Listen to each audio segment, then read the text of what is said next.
His name is Peter Baldwin, and he's the founder of Bird Dogs Shorts. You've probably seen him on Shark Tank, where Mark Cuban obliterated his pitch. Look, Mark, he'll admit it. The invention of the first ever stretch khaki shorts that feel amazing, look amazing, and can wear literally anywhere wasn't his best idea. But he's got more, like Dog Trader, just like Auto Trader, but you can sell your old dog. Eh? Mark, I know you'd invest if you just gave him one more shot. So go to birddogs.com/radio and join the 2 million men who think Bird Dogs shorts are a great idea. Or DM Mark Cuban and tell him to give Peter one more shot. Life comes with a lot of decisions, and it can be hard to know the right path sometimes. A therapist can help you map out what you really want, so you trust yourself to make great choices and feel excited about the future. BetterHelp offers convenient professional online therapy on your schedule, however you want it, by phone, chat, or video call. Let therapy be your map with BetterHelp. Visit BetterHelp.com/positive today to get 10% off your first month. That's BetterHelp, HELP.com/positive.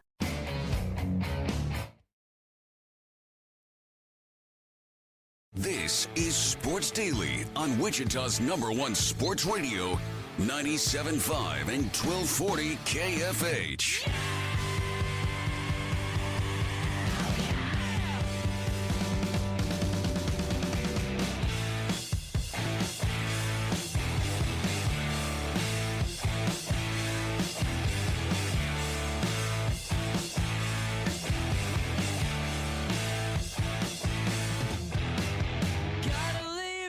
Okay, everybody.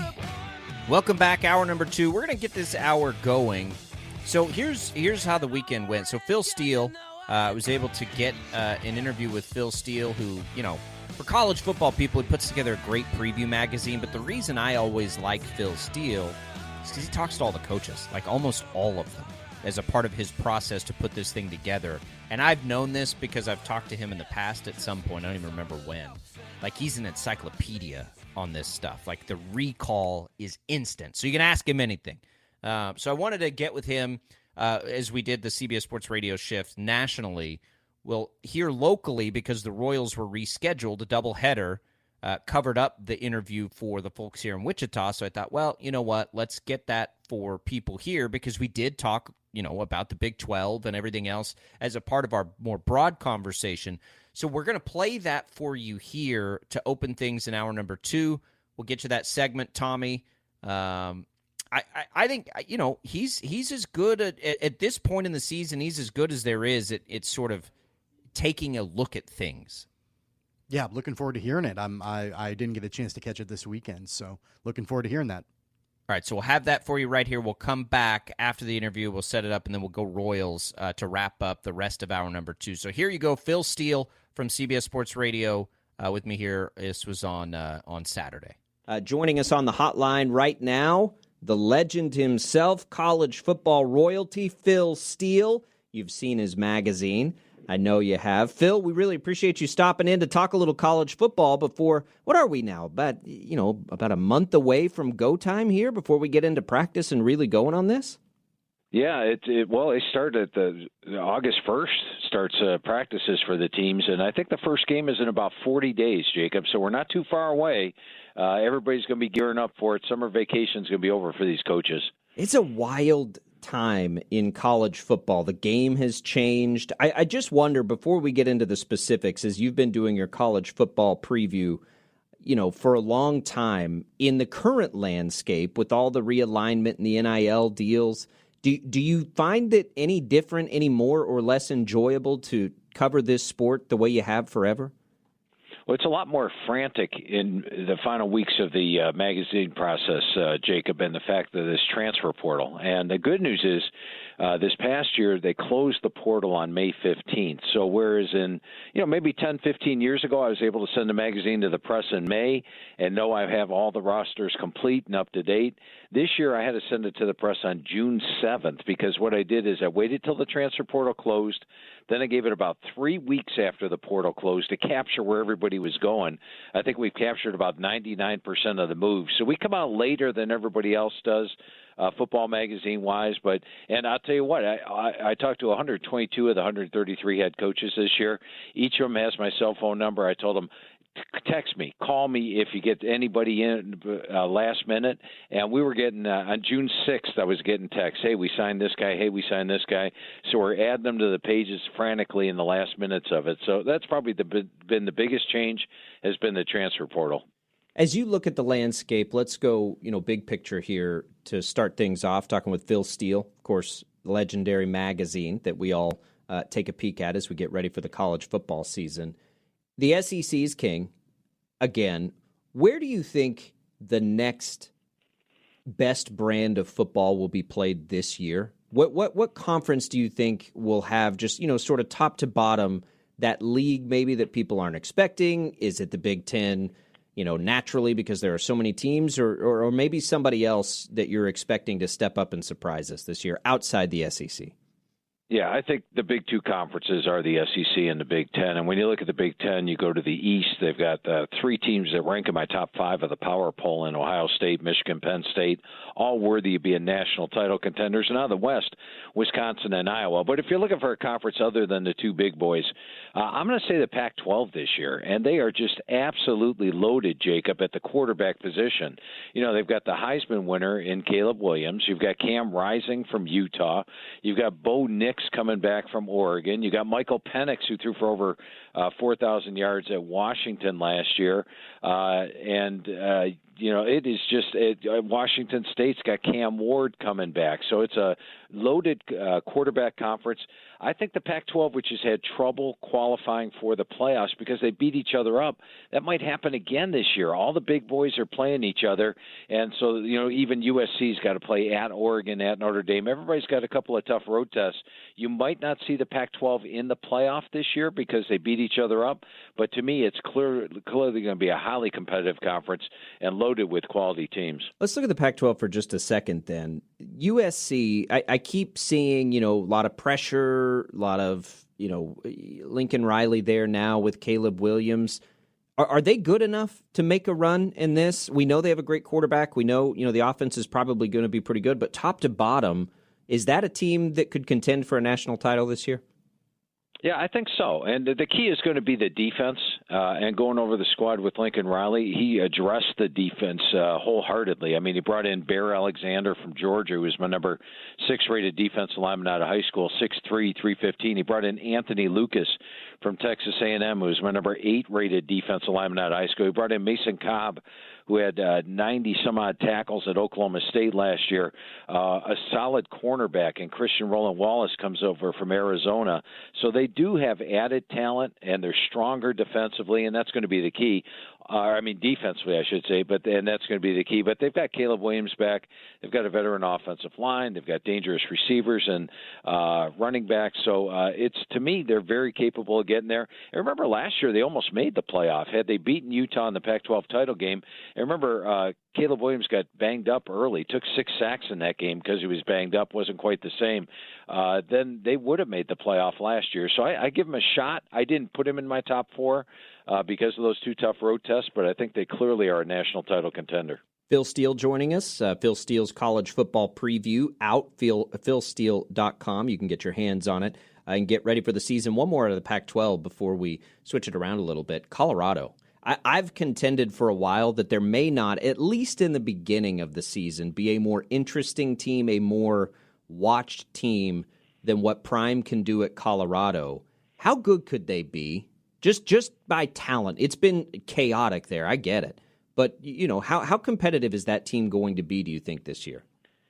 In Vegas right now, the over-under win total is 3.5 for them. Ooh. And I would probably go and lean with the under. Now, there has been a massive talent upgrade, Jacob.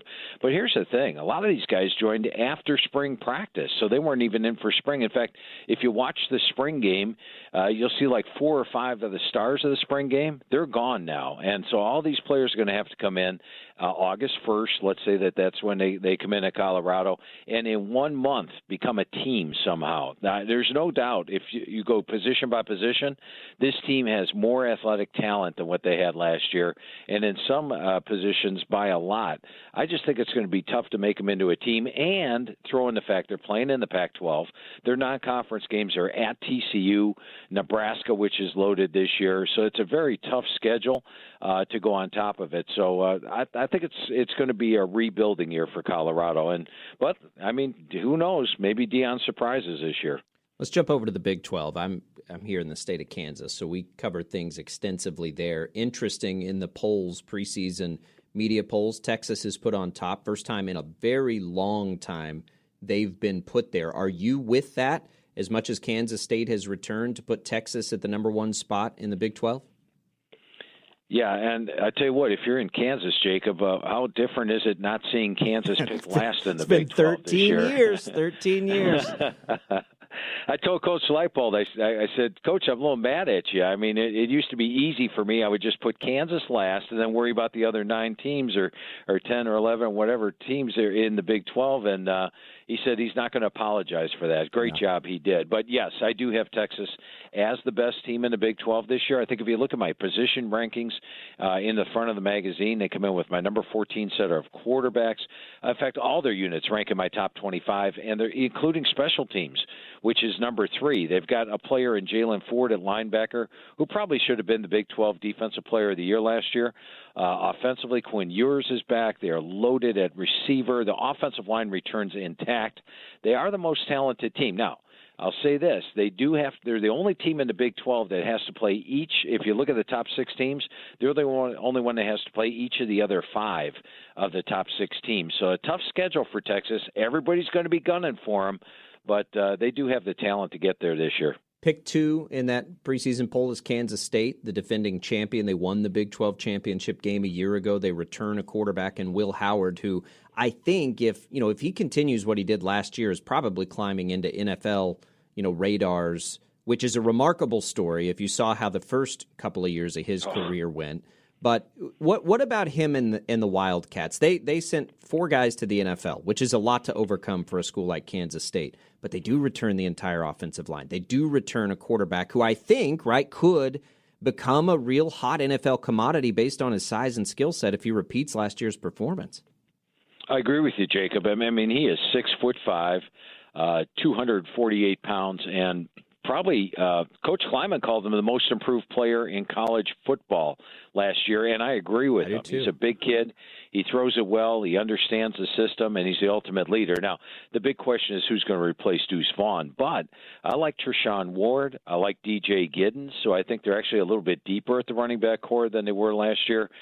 You look at the receiving core, probably my biggest question would be the receivers. They do lose 3 of the top 5 guys from last year. They have Phillip Brooks back. They've got Sanat back at the tight end spot, and defensively they're always going to be good. Now, the one thing I don't like about K-State is the schedule. They avoid 3 of the bottom teams of the Big 12, and they also avoid Oklahoma. And I say that because Kleiman's 3-1 against Oklahoma. So you look at the remaining schedule that they have, they'll probably be an underdog when they play Texas on the road, maybe against Oklahoma State on the road, but they're a clear-cut contender in the Big 12. I think Oklahoma draws the easier schedule of the 2 teams, avoiding Kansas State like they do. And, in Vegas right now, Jacob, Oklahoma is actually favored in 11 of their 12 games, and this for a team that was just 6-7 last season. That's where I was headed next. Phil Steele joining us. It's wild. Brent Venables is, high pedigree guy. It was a disaster in year 1. In year 2 now, everybody seems to be in on the Sooners. Does that surprise you at all? It does that everybody's in on them, but not if you go peel away the layers. I mean, you go look at their blowout games last year, like TCU and Texas. Gabriel got injured. They were running the Wildcat with the backup quarterback at times. This year, they're better at the backup quarterback position with Jackson Arnold, my number 5 rated quarterback out of high school. Gabriel's back. The offensive line is, they got Bill Bedenbaugh back at the offensive line coach. He's got a veteran unit. And going over the team with Coach Venables, I mean, aggravating, frustrating. Not going to happen again. That's the defense from last year. 461 yards per game, 30 points per game. Now, he runs a complex defense, and maybe if he made one mistake last year, it was throwing that entire defense at that team brand new. Now it's the second year in the system. He's brought in a bunch of transfers. In fact, I project 4 or 5 transfers to be starters at the beginning of the year. So they've upgraded the talent. It's a second year in the system. And then, like I said, the schedule lays out really well. Road games are against Cincinnati, Kansas, Oklahoma State, and BYU all fall in the winnable category. That means the toughest games, your TCU, your UCF, Iowa State, they're all at home, but they avoid many of the big boys this year. I think they've got a great schedule, and like I said, Vegas has them favored in 11 of their 12 games. UCF, Cincinnati, BYU, and Houston all join the league. Any chance that any of those teams make any noise at all? I know UCF is projected the highest, but are you in on any of them to be a factor this year? Yeah, of the 4, the only one I think that can be a factor is UCF. And I do think they have a chance. Going over the squad with Coach Malzahn, he feels that they've been preparing for this move for the Big 12 for 2 years. Remember, he's a guy that's coaching the SEC, so it's not like this is coming out of the blue for him. John Rice Plumlee is the QB, and he brought in Timmy McClain from South Florida as the backup. But remember, there was a difference when Plumlee got injured last year, and maybe at times they wouldn't run him as much because they didn't want to get him injured. I don't think they have that problem this year with McClain as the backup. It is a veteran squad. They've got 15 returning starters coming back. They are number 9 on my experience chart, and they might have been the most talented team in the American Conference last year. Plumlee got injured late, and that's why they lost that AAC title game last year.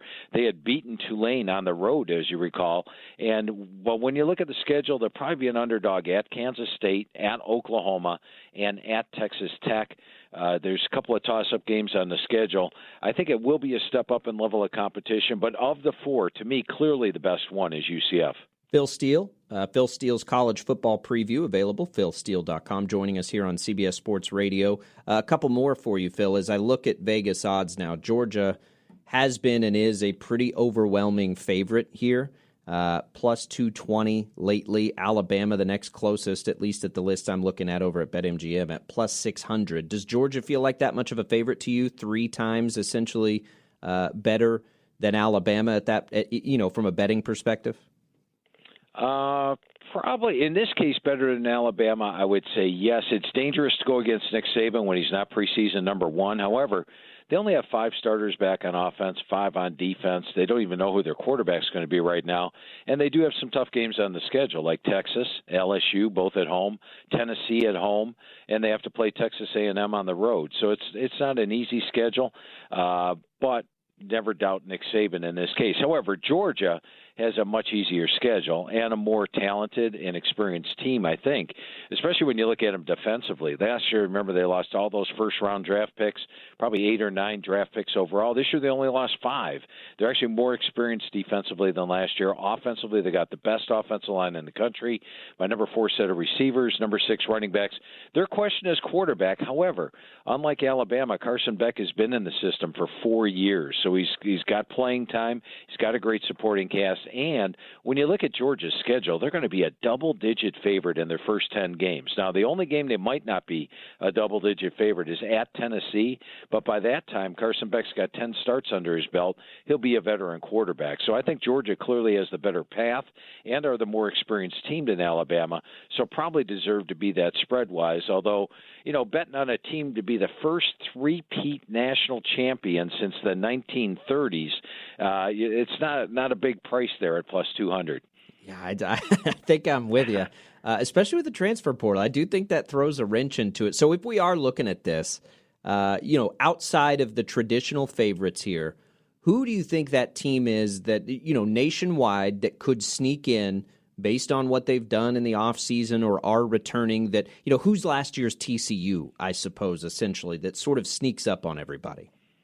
Yeah, if you're looking for last year's TCU, I'll circle one team with that possibility this year, and that's Wisconsin. And I'll be honest with you, Jacob, when I started the magazine process, I do it in a 3 write-through process. The first write-through is a postseason write-through. The second one is a pre-spring. And then the third one is after I talk to the head coaches. And after the first write-through, I'm like, you know what? Wisconsin wins in November because of the run game. They run the football with their running backs, that big offensive line, and that's when they win games. Now they're switching to a pass offense and Phil Longo and more of the air raid concept. They bring in SMU's starting quarterback and Tanner Mordecai. How's that going to work at Wisconsin? But after going over the squad with Coach Phill, they are not going to make a drastic change. In fact, he feels like with the pass offense, they'll open up more holes, whereas teams could stack the box in the past on Braylon Allen, Ches Maluzzi. They won't be able to do so, and he feels they'll be even more productive runners. And Coach Phill had some very productive running backs when he was at Cincinnati. They've got the big offensive line. Now they have the pass game on offense, so I like that. Defensively, last year they only had 3 starters back. This year they got 8, so they will have one of the better defenses in the country. They go from number 107 on my experience chart all the way up to number 20. And then look at their schedule this year. The road games are against Washington State, Purdue, Illinois, Indiana, and Minnesota. I call all 5 of those games winnable. The toughest 2 games, Iowa at home, and they get them at home, and Ohio State at home. And guess what? They get Ohio State the week after they play Penn State. So I can make a case for Wisconsin being 11-1 or 12-0 and being in that Big 12 title game. And if they win the Big 12 title game, guess what? They're in the playoff like TCU did last year. They were just 7-6 last year. Luke Fickell took a group of 5 team to the playoff. He actually has more talent with this Wisconsin team than that Cincinnati team had. That's interesting. 60-1 right now in Vegas on Wisconsin. Okay, Phil. It'd be worth a shekel or two. Why not? Why not? Just throw darts a little bit. Maybe Georgia falters. Okay, Phil. Well, we really appreciate it. Before we let you go, let's tell people how to get their hands on that magazine. PhilSteele.com, we know, or still available. Hard copy, you can go into a store and get it. I appreciate that, Jacob. And unlike past years where it's been available everywhere, this year it's exclusively at Barnes & Noble and Books A Million. So if you're out and about, save your gas, only go to Barnes & Noble or Books A Million, or you could go to PhilSteele.com. And when you go to PhilSteele.com, we're going to charge you a shipping charge for the magazine. It costs money to ship things. However, we'll give you the digital magazine for free along with the hard copy. And we actually update the digital magazine all the way through September. For example, if you go to the digital magazine now and you look at the Northwestern head coach, it's not Pat Fitzgerald. We've got the coaching updated already, and we keep updating it all the way through September. So Barnes & Noble, Books A Million, or PhilSteele.com where you get the hard copy and the digital. Phil, we appreciate you making some time for us here on CBS Sports Radio. A lot of fun there. You can always go back and listen to that if you joined us halfway through for free on the Odyssey app. All right, that's Phil Steele. We're back here live, coming to us Thursday. Appreciate Phil for making the time there to do that. Great overarching landscape, and I wouldn't have thought about Wisconsin. So cool stuff there, and good thoughts on the Big 12 as well. All right, that's it for that segment. You can go back again and listen to it for free on the Odyssey app. We'll come back. Tommy and I will talk a little Major League Baseball. Interesting weekend for the Royals. We'll tell you why as we make our way through this Monday edition of Sports Daily.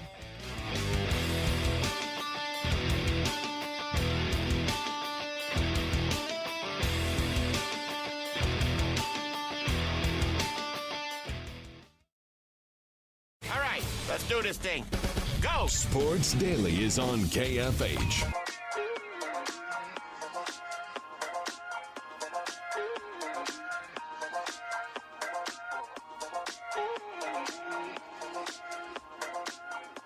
All right, welcome back in, everybody. Sports Daily on KFH. A couple of things I think to take away on the Royals. Since mid-June, which is 9 appearances, Scott Barlow has allowed runs just twice in those 9 appearances, once in his last 5. He seems to be, Tommy, getting back on track to some degree for the Royals. So, that's good news. That as far as the trade deadline is probably the most important thing that's going to happen for Kansas City, is that Scott Barlow pitches well up to the deadline, and maybe any other reliever does as well. So that's good news, I think, to take away from the Royals, as he was effective against the Rays again. Last night, a solid inning, a very clean inning, no hits, no walks, made it through, 3 outs. Here we go. Sorry about that. Yeah, I certainly have always believed that Scott Barlow can be a really valuable piece for a bullpen, especially for a contender. And the more appearances that he goes out and he's able to keep things clean, I think it shows on a team like the Royals that have such a hard time in general with clean innings, whether you're talking about starters or relievers. That just shows, Scott Barlow can make it happen not only on a bad team, but he can make it happen on a contender as well. So I'm with you. I think that the more that he is able to continue to pitch well, the Royals continue to give him the ball, it's going to make him appealing to a handful of teams that are going to need his services down the stretch. And don't sleep on Carlos Hernandez, who has 52 strikeouts in 45 innings and a 1 basically whip, which is walks or hits in an inning. I mean, he's as good as anybody on this team. So Carlos Hernandez may be a sneaky name too. So Hernandez and Barlow, I think, will be the 2 guys to pay attention to, at the deadline. Bobby Witt Jr., Tommy, who some thought the Royals maybe should trade now. I don't know if it's better or worse. I think they'd be crazy, which I've made very abundantly clear. And the bust talk we've heard early in the year, I thought was just absolutely outrageous. But over essentially the last month of the season, Bobby Witt Jr. is hitting .310. His slugging percentage is up just under 600. He has 5 home runs, 16 RBIs for a really bad team, right? He's got 20 strikeouts to 6 walks, which is not great, but he's been worse in that category. 6 steals. Bobby Witt Jr. is heating up, Tommy, and really, if you looked across the landscape of baseball and has been probably a top 15 to 20 offensive player, just offense over the last basically month of the season, Bobby Witt Jr. is just fine. I think his development's right on track. He was very unlucky early in the year. I think some of that is leveling out now. And there are still things he needs to work on. He needs to walk more. He needs to strike out less. And he needs to be on base so he can take advantage of that speed. But it's coming for this young player, and I think he's going to be great. I think he's going to be a superstar, a perennial all-star, and the Royals just need to chill and hang on to him. Yeah, the second inning of the game against the Rays yesterday, Bobby Witt Jr. was a big part of. He wasn't the only one. I mean, it really the bats were working for Kansas City early in the game. And as I watched that start of the game, I thought, okay, this is what we've been waiting for, not only from Bobby Witt Jr., but from this offense in general, an offense that has been much maligned throughout the season and, really hard to find glimpses of hope outside of Bobby Witt Jr., basically. And so, knowing that he is coming around, I know that the term sophomore slump has been tossed around quite a bit with Bobby Witt Jr. I just think that, and I don't know if I'm willing to say, and I think the stats would back up, that it's not a slump. It's just been a little bit of a delayed growth, or not even really growth, but delayed ascension, I guess, with the stardom that Bobby Witt Jr. has. But it's starting to come around, and I think that the longer he's able to get on base, the more he's able to get on base, steal some bases, that speed will just fuel more for him. And so I like where that's going, and I think that will continue. It's crazy to me, again, even the thought right now of trading Bobby Witt Jr., I just still can't make any sense of it whatsoever. Because, at some point, it's what if you get this massive prospect package? Yeah, but so what? You have the guy, the young player right now. You could get a massive prospect package and get lucky if one of those players comes back. It'd be different if he was, nearing a point of free agency and the inevitable was you can't re-sign him and all that stuff. If I'm the Royals right now and I want to, make the fans feel good about something, I take the track record that that they took, quite frankly, with Salvador Perez a long time ago, that the Braves take, that the Rays take sometimes. I go find a way to lock up Bobby Witt Jr. and commit something and say, all right, fans, look, we're committing some actual dollars to make sure Bobby Witt Jr. is here, productive, doing all that. Like, if you want to have a long-term discussion about Bobby Witt Jr., buy out his arbitration years and see if you can't get 1 to 2 years of free agency out of that. That's what I'd be doing if I were the Royals. But the thought of trading him right now makes absolutely no sense. Never has. Certainly doesn't as he plays better. Certainly won't as I think he becomes an all-star every year and one of the top young players in this league. Yeah, and I think that the more that I've thought about the potential of Bobby Witt Jr. potentially being traded, I understand the thought process if the Royals were to make that move. I don't think that they will. I think it's unlikely that that happens. I understand why, but I don't think that for the long-term future of the franchise, that would be a direction that I would go. I think I've shifted on that a little bit because at one time, it wasn't that long ago. I mean, a couple of weeks ago, I was saying blow the whole thing up, get rid of everybody, get a whole big trade package back for Bobby Witt Jr. and start to rebuild this thing from the ground up.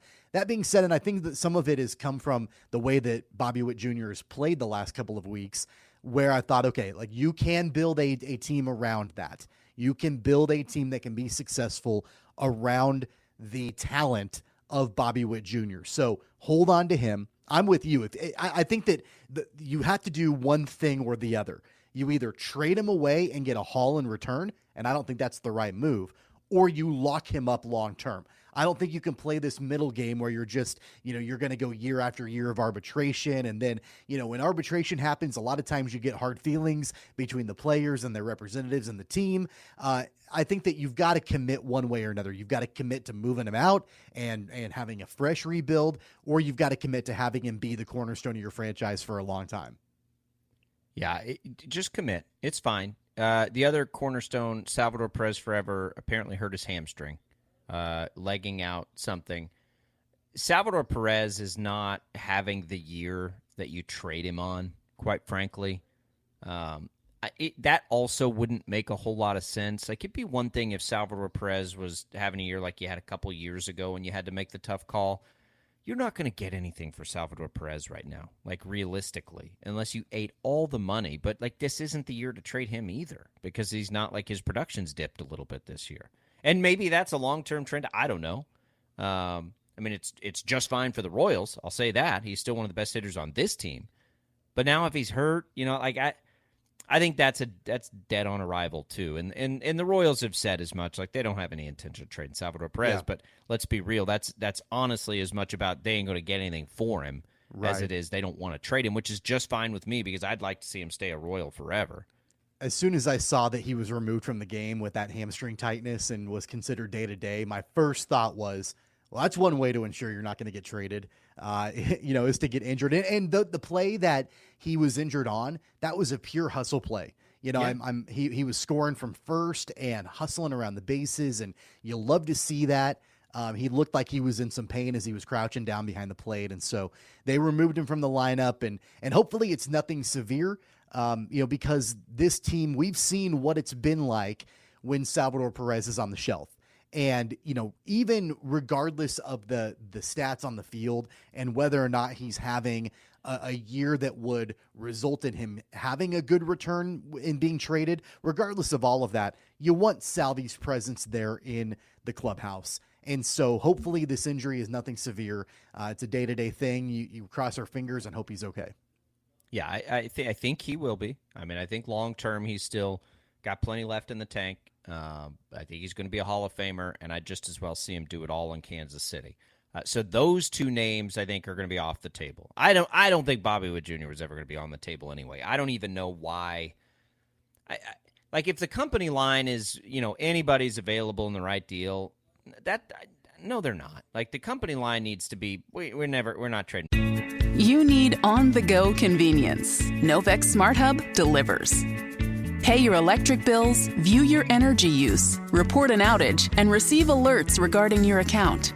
With Smart Hub, use your credit card with no processing fees. Level out your monthly electric bills by enrolling in budget billing through Smart Hub. Easily access it through Novec's mobile app or at Novec.com. You're on the go. Novec Smart Hub goes with you. Nationals baseball is in full Swing. Strike three called. He got him looking. That's 10 strikeouts for Mackenzie Gore. With the free Odyssey app, local fans can listen live all summer long, whether you're at the grill or at the pool. Going, and gone. Goodbye. C.J. Abrams, a grand slam. Nationals baseball. Nationals announcers streaming live on the free Odyssey app. AUDACY. Get in the game and download it today. Bobby Witt Jr. Like he's the future of our franchise. We would never do that. That needs to be the company line. Salvador Perez, probably a little bit different, but look, if they're easily the two most interesting players on the team, along with Vinny Pasquantino, who's out for the year. So it's fine. Like those three players can be a part of whatever the future looks like. But a couple relievers pitching it pretty well lately might be the interesting names, I think, to watch as we get closer to the trade deadline with the Kansas City Royals. Let's take a quick break. We'll come back. Sports Daily we're just cruising through this Monday. No problems here. 869-1240. The IHOP hotline is open. Let's give away some Wind Surge tickets, shall we? On the way out, you can go see the Surge on us. Call in for a 4-pack of vouchers, which are good. You pick the date to get the tickets. These vouchers work anytime. A 4-pack to see a Wind Surge game of your choice, courtesy of us here at Sports Daily and KFH. We'll do that to the first caller as we make our way out of this segment on the IHOP hotline. We'll come back. We'll tell you who the winner is and get a little more Sports Daily here in on a Monday.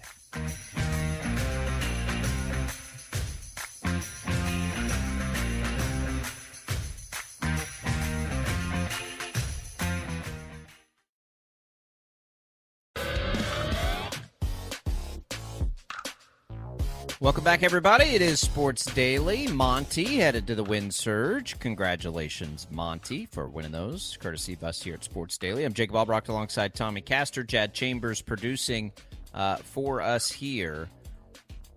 Aaron Rodgers is whining about, Hard Knocks, Tommy. Let's not make this the beginning of excuses, please. Yeah, it's annoying that they're there, but who cares? Just ignore them. Never watch the show. You'll never even know what you said. Whatever. The NFL needed to make it happen with the Jets. It was the most obvious choice for about 1,000 different reasons. But Aaron Rodgers is the reason. But let's not start this excuse making now. We have to just deal with it. Oh, it's going to be such a pain. And week one, if I suck, it'll be because Hard Knocks got in my way. That's kind of the vibe I'm getting on this whining about Hard Knocks. Everybody has to deal with it, man. Just deal with it. Come on. Who cares? I don't know why he's so upset about it. He likes being in the spotlight. He always has been. No. So I don't understand why. I mean, other than just if it's fake, crying and whining. But, Aaron Rodgers, probably more than any other quarterback in the NFL, loves being front and center. And so I don't know. I don't get the issue. I don't get why he's complaining. It kind of sounds like he's trying to preemptively make some excuses if things don't particularly go well. But we know how compelling this is going to be because he's in a new system and he's dealing with new people, and we're going to see him be frustrated and annoyed and all those things. That's why the NFL chose the Jets to be on Hard Knocks this season, and that's really the doing of Aaron Rodgers. Sure it is. Just deal with it. Aaron, let's go. You'll be fine. You've made for an interesting situation. It's of your own doing, right? Yep. Another NFL headline that I've seen today here is Tyreek Hill saying that, he thinks and predicts a 2,000-yard receiving year. And then the Dolphins to win the Super Bowl, which, of course, he needs to predict that. But a 2,000-yard receiving year. Tyreek Hill was great. He was fantastic last year with the Dolphins in his first year there. He had 1,700 yards, and Tua was hurt a lot of the season. Any chance, Tommy, you think that Tyreek Hill could challenge 2,000 receiving yards in a season? No, I don't think so. Because who's going to be the quarterback the entire season? Can Tua finish an entire season? I don't know about that. And, this is something that has never happened before in the history of the NFL. If Tyreek Hill couldn't get 2,000 receiving yards with Patrick Mahomes throwing in the football, He's not getting 2,000 receiving yards with Tua Tagovailoa throwing him the football. I mean, it goes Calvin Johnson and then Cooper Kupp. And I don't see Tyreek Hill this season coming anywhere close to 2,000 receiving yards. I think it's possible. I do think it's possible. I think their offense is designed that way. It does. Do you think Tua Tagovailoa can connect with Tyreek Hill? That's what it depends on. Calvin, Calvin Johnson had 1964. Cooper Kupp had 1947. Julio Jones had an 1,800-yard year, and there's an extra game in the season this year. Let's not forget.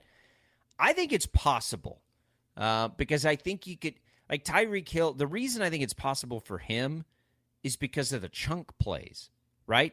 You may not have like the consistency maybe that Kupp or Johnson had, but he could easily have 2-3 games within a season where he has 200 yards in each game because of his chunk play ability. The Dolphins clearly want to do that.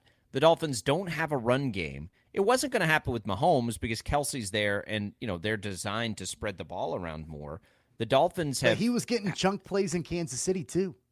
Right, but he wasn't getting 119 receptions in Kansas City. You know what I mean? Like that's the difference. His he had 111 his last year in Kansas City, when they had to dink and dunk it, Tommy. But before that, 61, 75, 87, 58, and 87 catches. That's the difference, is that he had 120 receptions basically last year. That's where I think they will emphasize him enough. Kansas City they're never going to have a receiver that does that, has 120 catches in a year. They spread it around too much. But if the Dolphins, even if they just match 120 receptions in a year, if 4 to 5 of those become chunk break-off plays, now he's challenging the record. I do think it's possible. I don't think it's likely because it's never happened before, but I think it's within the realm of possibilities that it could happen. I think it's less about Tyreek Hill and more about the durability of his starting quarterback. Yep. Because, remember, how many more receptions could have Tyreek Hill had a season ago if it had been Tua the entire year? Remember, Tua was out, and it was Teddy Bridgewater, and then it was Skylar Thompson, and, so I don't know. I guess if Tua can finish an entire year and stay healthy, then I would be a little bit more likely to say it would be in the realm of possibility. But there's really nothing telling me that Tua can stay healthy because he really never has. So I don't know. I'm not willing to say that I think it's even likely or possible at this point. Young career Tua, outside of his rookie year, which was real weird, right? He had 12 starts and then 13 starts.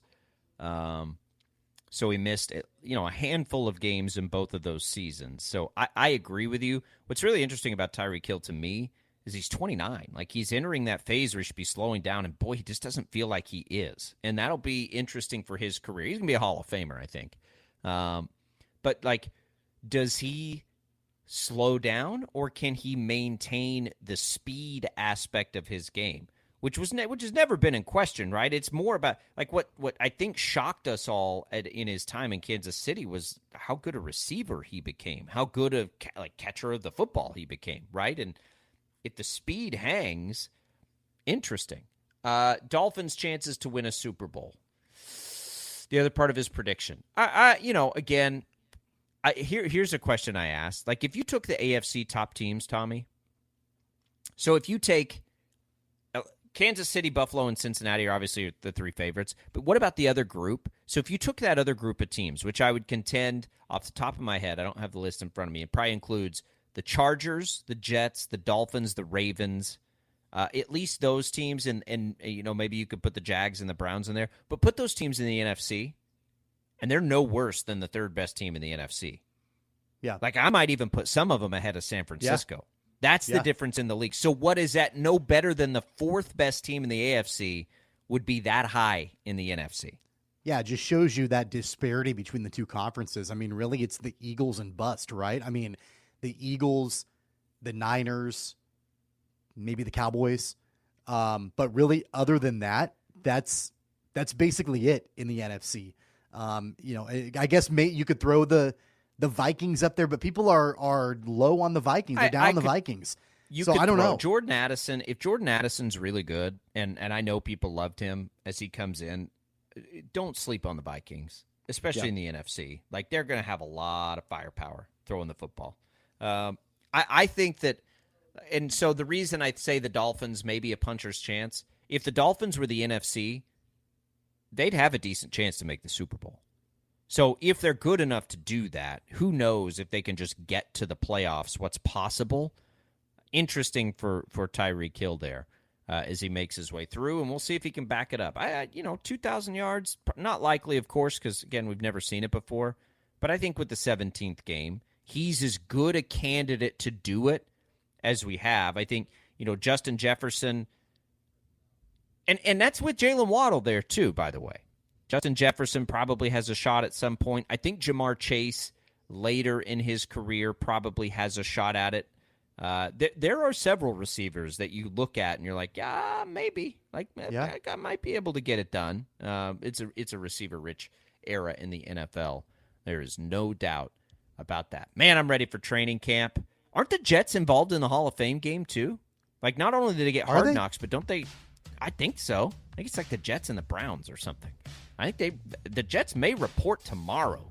They'll all be in Jets camp and the by Browns. The end of the week, though. Jets and the Browns. So yeah, they report. So you not only that, but you get the Hall of Fame game portion of this to deal with. Man, poor Aaron Rodgers. Poor guy. 869-1240 is the number to call. We'll be right back.